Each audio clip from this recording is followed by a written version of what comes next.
Исәнмесез? Эфирдә яңалыклар вакыты, студиядә Лина Хәсәншина. Бүген әлмәтлеләрнең иртәсе вело юллардан башланды. Колабыз эшкә велосипедта акциясенә кушылды. Күп кенә әлмәтлеләр бүкедә тормый һәм бензин ашамый торган транспортны сайлады.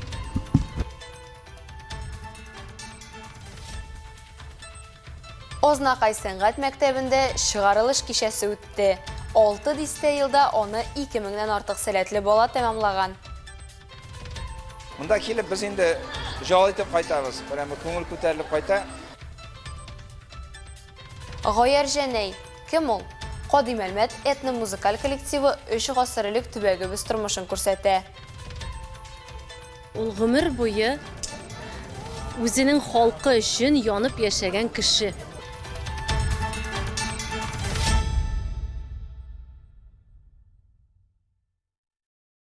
Әлмәт күптәннән инде илебезнең вело каласы исемен йөртә. Татнефть компаниясе ярдәмендә булдырылган велосипед юллары бездә яшәүчеләрнең сәламәт яшәешенә саллы өлеш булды. Бүген экологик транспортның өстенлеген күрсәтү максатыннан Әлмәттә «На работу на велосипеде» эшкә велосипедта акциясе узды. Оештыручылар бер көнгә машина һәм җәмәгать транспорты барлыгын онытып, велосипедка утырырга һәм җил белән билгеләнгән урынга барып җитәргә тәкъдим иттеләр. Толырак Алсу Нуриева материалында. Бүген велосипедта йөрү әлмәтлеләр өчен тагын да күңеллерәк вакыйгага әйләнде. Эшкә велосипедта акциясе нәтиҗәсендә күп кенә әлмәтлеләр бүкедә тормый һәм бензин ашамый торган транспортны сайлады. Карлар эреп асфальт ачылу белән күп кешеләр велосипедны төп транспорт итеп сайлый. Ике тәгәрмәчле транспорт экологик яктан чиста, тиз һәм сәламәтлек өчен файдалы диялар. Шуңа күрә Урам Таймс скверында акция башланганнан соң 50 минут эчендә 75 велосипедчының үтүе гаҗәп түгел. Алар арасында Надежда Осинцева да бар. 73 яшендә ул яшь кызлар сыман җиңел генә педальләрне әйләндерә. В детстве не было велосипеда, а когда уж взрослый стала, купил, я уже... Балачакта велосипед юк иде. Ә инде үсеп җиткәч үзем сатып алдым. Шуннан бирле җәй буе әлеге транспорттан төшмим. Мин тренажерка кибетләргә йөрим, гомумән һәр кирәкле җиргә велосипедта йөрим. Әгәр дә миңа бик ерак барырга кирәк икән, мин Ленин урамына чыгам һәм велосипедка электрик троллейбуска утырам. На Ленина цепляю велосипед, сажусь в троллейбус. Бу урыннан шәһәр халкы буш кул белән китмәде. Шәһәрнең 5 ноктасына катнашучыларга 500 файдалы пакет әзерләнгән иде. Для горожан сегодня, которые поехали... Эшкә велосипедта барган шәһәр кешеләре өчен энергетик ноктада җиләк җимеш, дымлы салфетка, су һәм 60 минутлык велосипед прокаты өчен купоннан торган бүләк әзерләнгән. 60 минут. Велосипедчылар агымы Комсомол паркында да күп булды. 50 минут эчендә биредә 80 файдалы пакет тапшырылды. Кафиятуллин урамы һәм Төзүчеләр проспекты киселешендәге ноктада тынычрак иде. Монда күпләр файдалы бүләккә гаҗәпләнде. Илнур Кашапов шәһәребездә велосипедта йөрергә теләүчеләр өчен барлык шартлар да тудырылган. Шуңа үземә дә мәктәпкә 2 тәгәрмәчле транспортта барып җитү уңайлырак ди.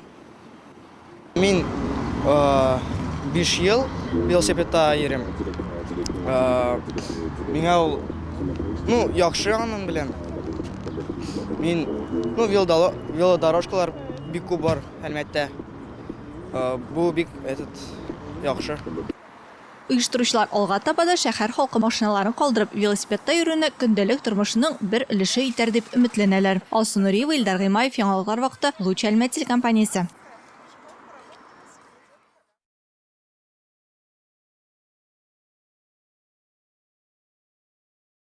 Әлмәт кванториумы үзенең казанышлары һәм киләчәккә планнары белән уртаклашты. Биредә 2023-2024 уку елы өчен хисап сессиясе узды. Анда район башлыгы Тимур Нагуманов, рәиснең нефть сәнәгате мәсьәләләре буенча ярдәмчесе Шәфәгать Тахаудинов, попечительләр советы әгъзалары, укытучылар, укучылар һәм аларның әти-әниләре катнашты. Очрашу алдыннан кунаклар рәсемнәр һәм кул иҗаты күргәзмәсен карадылар, төрле юнәлештәге проектлар белән таныштылар. Учреждение директоры Рамиль Закиров, Кванториум балалар технопаркы, пионерлар йорты, өстәмә белем бирү эшчәнлеге турында сөйләде. Биредә техник, табигый фән, сәнгать һәм социаль гуманитар юнәлеш буенча 83 уку төркеме ачылган. Моннан тыш 33 белем бирү программасы гамәлгә ашырылган. Хәзерге вакытта учреждениедә 1230 укучы үз сәләтләрен гамәлгә ашырган. Бу узган уку елына караганда 210 балага күбрәк. Инклюзив белем бирүне үстерү, белем бирү эшчәнлегенең аерым юнәлеше булып тора. Бүген балалар технопаркында махсус белем бирү ихтыяҗлары булган 21 бала шөгыльләнә. Шуларның 19-ы инвалид, 2-се сәламәтлек ягыннан мөмкинлекләре чикле бала. Агымдагы уку елында балалар технопаркы укучылары 70 бәйге һәм чарада катнашкан. 259 укучы җиңүче һәм призер исеменә лаек булган. Май айы табигатьнең яшәрүе, яшеллеккә күмелүе белән бергә мәктәпләрдә уку елы тәмамлану белән дә истәлекле. Азнакай сәнгать мәктәбе үзенең 59-нчы чыгарылыш кичәсен уздырды. Бу дәвер эчендә мәктәпне барысы 2000-дән артык бала тәмамлаган. Укучыларны котларга аларның әти-әниләре, район җитәкчелеге, педагоглар җыелды. Сәләтле балалар катнашындагы чараны безнең иҗат төркеме күреп кайтты. Тулырак мәгълүмат Илмира Шәрифуллинада. Азнакай сәнгать мәктәбе республиканың иң көчле уку йортларының берсе санала. Биредә барысы 724 бала укый. Алар ел дәвамында төрле дәрәҗәдәге бәйгеләрдә катнашып, җиңүләр яулыйлар. Бу әлбәттә ярдәмләшеп бердәм эшләү нәтиҗәсе. Хөрмәтле Марсель Зуфаровичка созвездие йолдызлы конкурсында катнашыр өчен костюмнар тегүгә 1 миллион сум күләмендә ярдәм иткән өчен bütün балалардан, ата-аналардан һәм коллективтан зур рәхмәтемне белдерәм. Катнашучыларны район башкарма комитеты җитәкчесе Айдар Шәмсетдинов һәм мәдәният идарәсе начальнигы Гөлсинә Хафизова сәламләп, әти-әниләргә рәхмәт сүзләрен җиткерделәр. Укытучыларга мактау хатлары, бүләкләр тапшырдылар. Безнең бит инде берничә мәктәп, ул бит инде менә Азнакайда иң зуры, Актүбәдә бар, Тымытыкта бар. Алар һәрберсе елда инде менә чыгарылыш кичәсе ясыйлар. Актүбә үзендә ясый, без инде менә елда катнашырга тырышабыз. Монда килеп без инде җал итеп кайтабыз. Прямо күңел күтәрелеп кайта. Татарстанның атказанган мәдәният хезмәткәре Фирдәүс Әхмәтгалиева инде бик күп еллар юлдаш ансамблен җитәкли. Аның укучылары төрле югарылыктагы конкурслар лауреатлары, гран-при ияләре. Эшемне бик яраттым. Балаларны да искиткечне яраттым. Бүгенге көндә инде бик күп балаларым сәхнәләрдә йөриләр, укыталар, сәнгать мәктәпләрендә, институтларда укыталар. Доцент дәрәҗәсенә дә җиткән укучылар бар. Мин 2нче ел мәктәптә укыйм. Менә килдем яңа гына. Миңа бик ошады бу музыкаль мәктәбе. Фирдәүс Миргасимовна безнең бик әйбәт педагог. Без татар халык җырлар белән менә Ойли Гөлкәем җырладык. Тагын военный җырлар. Быел сәнгать мәктәбен 71 укучы тәмамлады. Аларның 32-се кызыл аттестат иясе булдылар. Илмира Шәрифуллина, Рөстәм Акбаров, Яңалыклар вакыты, Луш Әлмәт телекомпаниясе. Азнакайның физик мөмкинлеге шикләнгән балалар мәктәбендә соңгы кыңгырау кичәсе узды. Шатлыклы да, бераз яман суда булган бәйрәм чарасында район башкарма комитеты җитәкчесе Айдар Шәмсетдинов, мәгариф идарәсе начальнигы Зөлфия Гыйләҗева, районның почетлы гражданины Владимир Кротов, укытучылар, мәктәп укучылары, әти-әниләр катнашты. Әлеге көн аларның мәктәп белән хушлашу, киләчәккә, олы дөньяга беренче адым ясаган көннәре дә булып калыр. Чарада катнашучыларны бәйрәм белән район башкарма комитеты җитәкчесе Айдар Шәмсетдинов тәбрикләде. Бүген бисен зур бәйрәм. Исәнлек, саулык, сәламәтлек телибез менә киләчәктә. Инде менә киләчәк тормышыгызда уңышлар телибез. Чыгарылыш сыйныф укучыларына изге теләкләр күп яңгырады. Алар үз чиратында кунакларга күңелле чыгышларын бүләк иттеләр. Школа, школа, двери распахни. Школа, школа, уроки перемены. Бүген мәктәптә 74 бала белем ала. Укучылар төрле олимпиадаларда катнашып җиңүләр яулыйлар. Барысы даган олимпиадаларда катнашалар, актив тормыш алып баралар. Әти-әниләр белән без тыгыз элемтәдә торабыз. Әти-әниләр укытучыларга фидакар хезмәтләре өчен рәхмәт сүзләрен җиткереп, балаларга ак юллар теләделәр.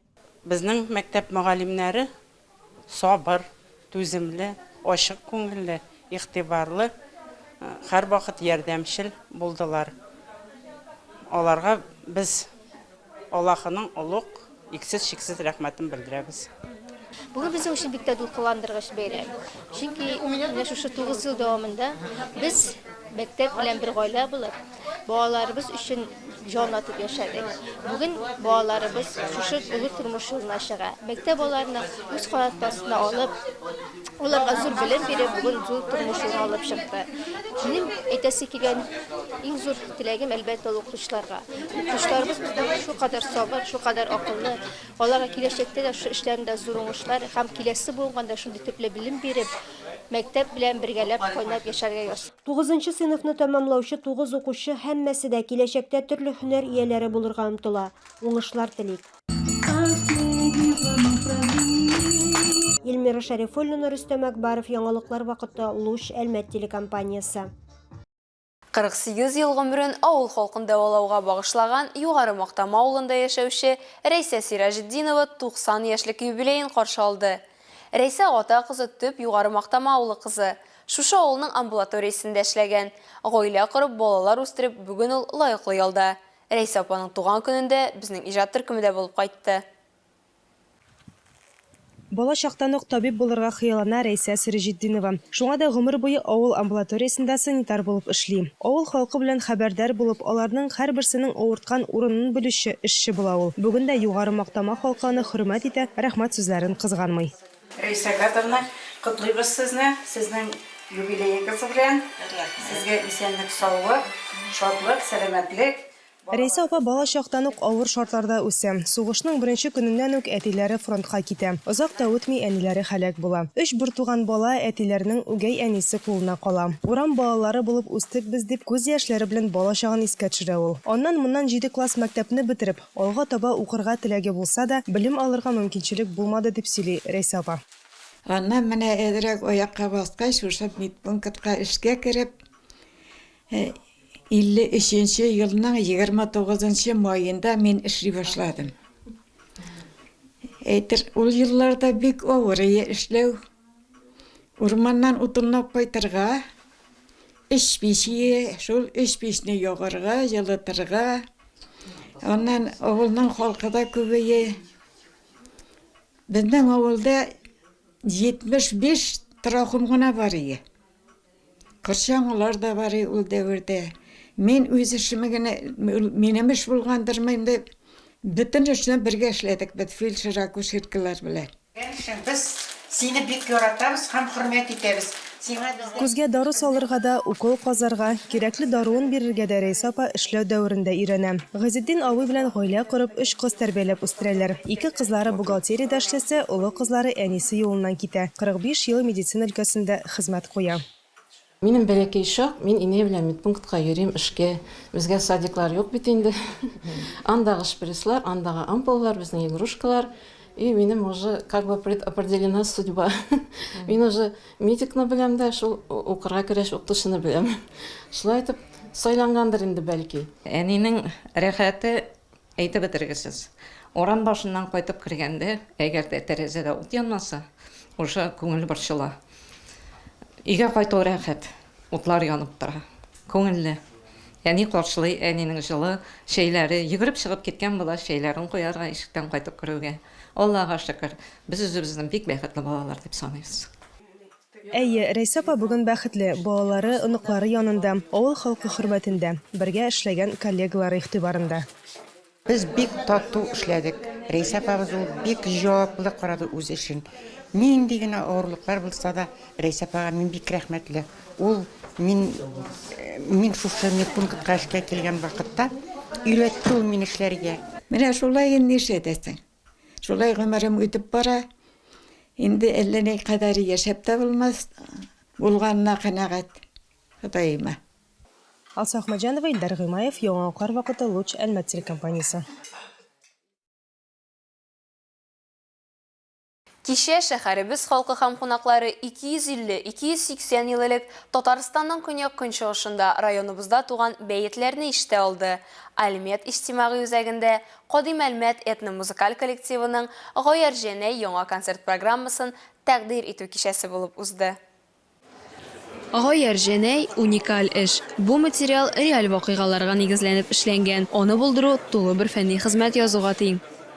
Благодаря Татнефти у нас есть возможность Татнефть ярдәмендә безнең мөмкинлегебез бар. Фәнни хезмәтләр, белем, архивлар, этник музыка белгечләре белән эшләү, күп еллык шундый зур эш комплексы белән хезмәт итү тәҗрибәсе. Кадый мәгълүмат бүген бу белемнәрнең җыелган, өйрәнелгән, анализланганнарның барысын да сәхнәдә тормышка ашыра ала. Проанализировано, воплотит на сцене.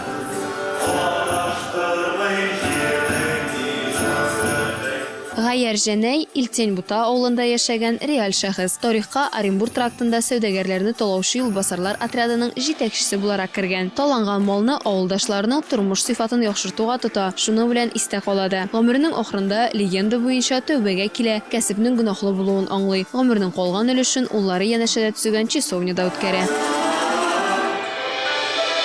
Мин Илтень-Бутаныкы ни сөйләгән инде бу турыда, ниндидер шундай. Әби булган ниндидер. Истә калды ничектер. Хәзер историяны белмибез бит инде. Истә калган. Мне вообще в целом очень понравился весь этот спектакль. Очень понравилось, что была... Миңа бу спектакль бик ошады. Татар халкының элекке көн күреше, мотор костюмнарын, коралларны күрсәтү бик ошады. Һәм бу шулкадәр нечкә иде. Һәр җыр бер композициягә агылды. Зур рәхмәт, бик ошады. Каждая песня передавалась, и это все в одну композицию выливалось. Это очень красиво. Спасибо большое. Нам очень понравилось.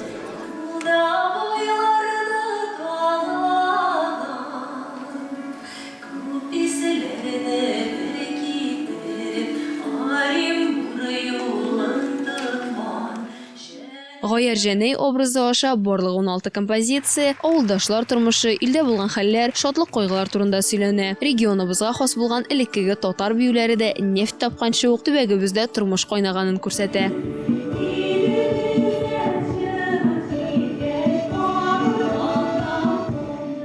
Җәнәй ул минем өчен бер үрнәк буларак тора. Чөнки ул гомер буе үзенең халкы өчен янып яшәгән кеше. Бер авылдан икенче авылга күчерер өчен ул күпме ихтияр көче кирәк. Регионыбыз Россия шиге булган. Ныгай далалары белән Европага йөз тоткан Россия регионның үсешенә генә түгел, мәдәни үзенчәлегенә дә йогынты ясый.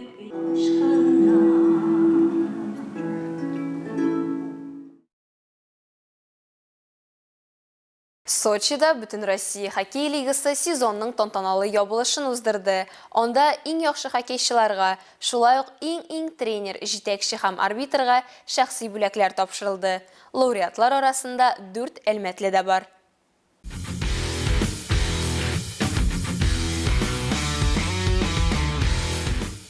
Сезонның иң яхшы һөҗүмчесе Нефтяник хоккей командасы уенчысы Артур Бровкин булды. Артур Әхтәмов исә сезонның иң яхшы капкачысы исемен алды.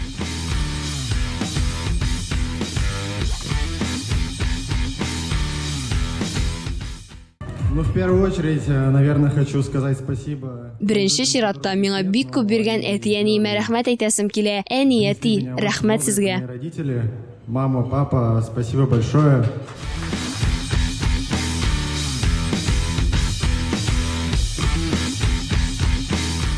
Нефтяникның баш тренеры Артем Анисимов иң яхшы тренер итеп танылды.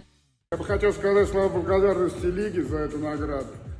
Лигага әлеге бүләк өчен рәхмәт сүзләрен әйтәсем килә. Әлеге бүләккә бик күп кеше катышы бар. Тренерлар штабына зур рәхмәт. Тәүлек буе без аерылмый идек. Зур рәхмәт клуб җитәкчелегенә. Егетләргә рәхмәт. Бузда алар иде. Иң зур рәхмәтләрне гаиләмә дә җиткерәсем килә. Тормыш иптәшем балалар сезон дәвамында барлык уеннарда терәк булды. Рәхмәт.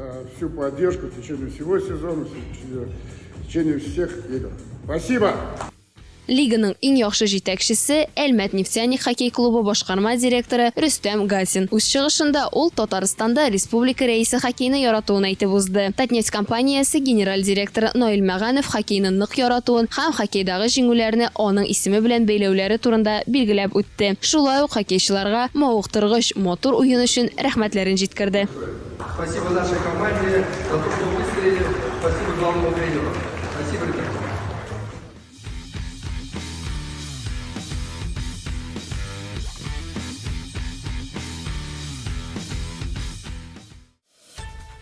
Әлеге шулар, мин Лина Хәсән шыны монтаж операторы Динара Гайнетдинова сезнең белән сау булашабыз. Исәнемин булыгыз.